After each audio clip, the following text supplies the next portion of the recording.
ഉസ്താദിനും മുതഅല്ലിമീങ്ങൾക്കും ഒരു ഉത്തമ കേന്ദ്രം എന്ന് പറഞ്ഞാൽ ഉസ്താദിനെ പ്രതീക്ഷിക്കല.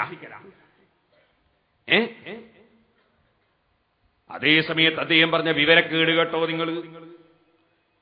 എന്താ അയാൾ പറഞ്ഞത്? ആദ്യം ഒരു സത്യം പറഞ്ഞു. അതെന്താ? അരൂപിയായ ഏകനായ അള്ളാഹുവിന് രൂപം ഇല്ല. എന്നാലും അൽഹംദുലില്ലാ അള്ളാന്റെ റസൂലിന്റെ പുണ്യകേശത്തിന്റെ ഒരു ബർക്കത്ത് ഇപ്പൊ നിങ്ങൾ സമ്മതിക്കേണ്ടി വന്നല്ലോ. ഇതുവരെ അള്ളാഹ്ക്ക് കയ്യും കാലും ഉണ്ട് എന്ന് പറഞ്ഞ കൂട്ടരല്ലേ നിങ്ങൾ?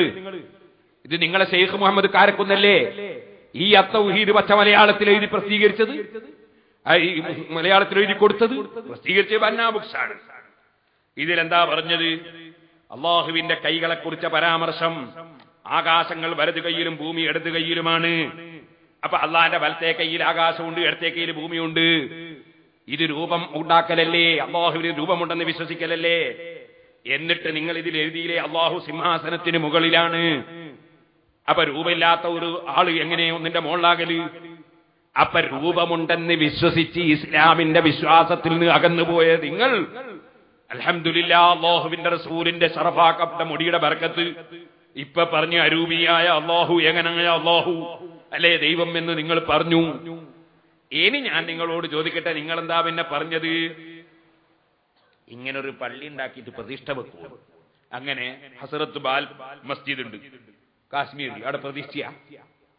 അവിടെ നബി സല്ലല്ലാഹു അലൈഹി വസല്ലമയുടെ മുടി അവിടെ സൂക്ഷിച്ചിട്ടുണ്ട് എന്നല്ലാതെ അവിടെ പ്രതിഷ്ഠ വെച്ചിട്ടുണ്ടോ? ഇനി ഞാൻ ഒന്നുകൂടി പറയട്ടെ, രൂപമില്ലാത്ത റബ്ബായതുകൊണ്ട് അവനെ ആരാധിക്കുന്ന പള്ളിയിൽ ഒരു സാധനവും കാണാൻ പറ്റൂല എന്നല്ലേ നിങ്ങളിപ്പം പറഞ്ഞത്?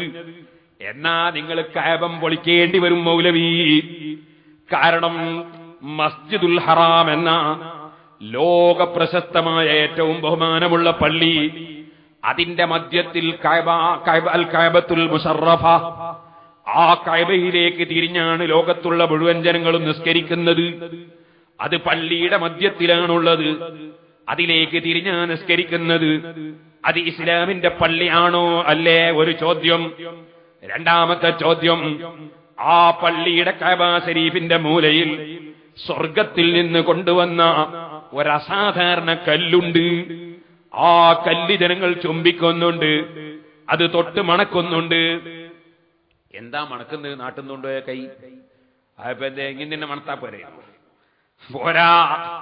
ആ കല്ല് തൊടുമ്പോൾ ഈ കൈക്ക് ബഹുമാനം വന്നു, അക്കൈ മണക്കുകയാണ്.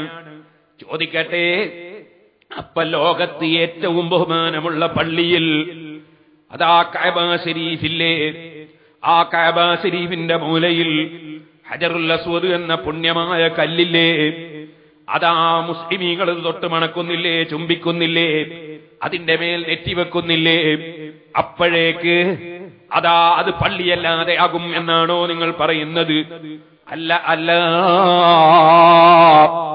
ഇതുപോലെ മസ്ജിദുൻ നബവിയിൽ പള്ളിയോട് ചേർന്നു തന്നെ നബി സല്ലല്ലാഹു അലൈഹി വസല്ലമയുടെ പടുകൂറ്റൻ ജാറമില്ലേ, അവിടെ അല്ലാഹുവിന്റെ റസൂല് കിടക്കുന്നില്ലേ?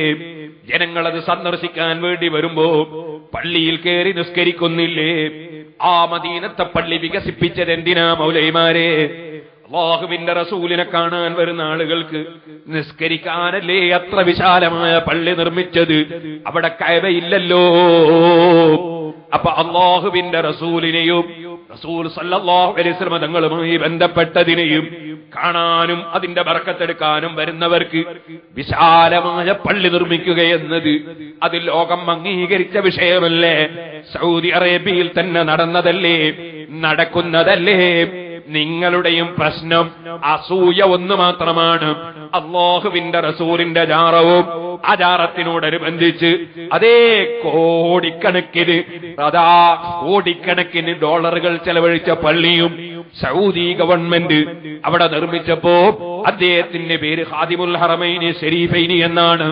ലോകത്തൊരാളും അത് വിമർശിച്ചിട്ടില്ല. എങ്കിൽ നബി സല്ലല്ലാഹു അലൈഹി വസല്ലമ തങ്ങളുടെ തിരുശേഷിപ്പ് കാണാൻ വരുന്നവർക്ക് വിശാലമായ പള്ളി നിർമ്മിച്ചാൽ മഹാനായ ശൈഖുനാ കാന്തപുരം ഉസ്താദിന് ഖാദിമു ശഅരി റസൂലുള്ളാഹി അല്ലെങ്കിൽ ഖാദിമുൻ നബി എന്ന പേര് ലഭിക്കുമെന്നല്ലാതെ ഇവിടെ എന്താണ് മൗലവിമാരെ സംഭവിക്കാൻ പോകുന്നത്? പക്ഷേ മനസ്സിന്റെ ഉള്ളിലുള്ള അസൂയ, അങ്ങേയറ്റത്തെ അസൂയ, അത് മാത്രമാണ് മുഴുവൻ ആളുകൾക്കുള്ളത്.